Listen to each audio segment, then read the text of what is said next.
রমজান মাসে স্বামীর পকেট থেকে না বলে টাকা নিয়ে ওই টাকা দিয়ে ইফতারি কিনে খেলে ওই রোজা হবে কিনা? হবে।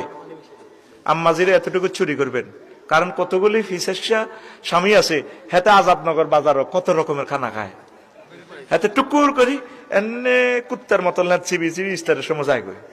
গরু ইস্তার আছে না নাই জানা নাই, আপনি কিছুটি হাতের পকেটে তো চুরি করি দারুণ করি জবদা কোপ্তা চিকেন ফ্রাই খাবেন, জায়েজ আছে। এটা হাদিস সহিহ আল বুখারীতে আছে।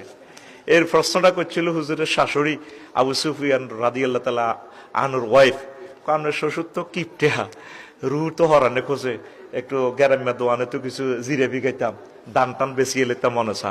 এভাবে মা বোনেরা দান বেচবেন, সুরি বেশিয়ে লেবেন, গাছ বেশিয়ে লেবেন, বুঝছেন? গাছ বেশি এটার মধ্যে গোবর লেপি থিবেন, বলে এটা হরি গেছিল কে লই গেছে কোথায় একটা ঠাসাই খাইবেন। সিটিং এ তো আনাবালা বালা খায়, শক মার্কেটে মার্কেট করে, হাতে থাইল্যান্ড যায়, সৌদি আরব যায়। কোন পুরুষ কে আপনি বিদায়